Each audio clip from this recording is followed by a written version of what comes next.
The story of the Apostle Paul, from persecuting believers to becoming one of the greatest missionaries and teachers, based on Acts 7 to 28 and his letters. Before his conversion, the persecutor. Paul was originally named Saul.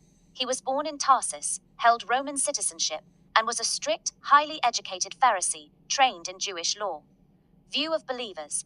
He saw followers of Jesus as a dangerous, false group that threatened his faith, so he opposed them fiercely. First act. He stood guard and agreed when Stephen, the first Christian martyr, was stoned to death. His mission. He went house to house arresting believers, putting men and women in prison. He even got official letters from the high priest to travel to Damascus, so he could arrest believers there and bring them back to Jerusalem for punishment. The turning point. Meeting Jesus. As Saul approached Damascus, everything changed. Acts 9 to 3 to 6. Suddenly a light from heaven flashed around him. He fell to the ground and heard a voice say, "Saul, Saul, why do you persecute me?" "Who are you, Lord?" Saul asked. "I am Jesus, whom you are persecuting," he replied. Blinded. The light was so bright he lost his sight. His companions led him into Damascus, where he stayed 3 days without seeing, eating, or drinking. God's plan. God sent a believer named Ananias to pray for him. Though Ananias was afraid, God said, "This man is my chosen instrument to proclaim my name to the Gentiles, their kings, and the people of Israel." Restoration and baptism. Ananias laid hands on him. Scales fell from his eyes, and he could see again. Saul was baptized, filled with the Holy Spirit, and immediately began preaching that Jesus is the Son of God. From Saul to Paul, the Apostle. Later, he became known as Paul. His life was completely reversed.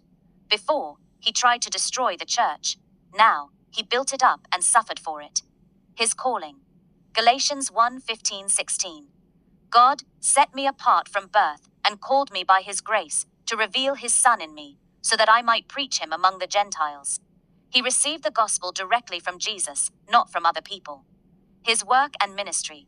Paul made 3 long missionary journeys, traveling thousands of miles, preached in synagogues, public places, and cities across Asia Minor, Greece, and Europe, started churches in Ephesus, Corinth, Philippi, Thessalonica, and more, wrote 13 books of the New Testament, Romans, 1 and 2 Corinthians, Galatians, Ephesians, Philippians, Colossians, 1 and 2 Thessalonians, 1 and 2 Timothy, Titus, Philemon, endured great hardship, beatings, imprisonment, shipwrecks, hunger, danger, and rejection, yet he never stopped.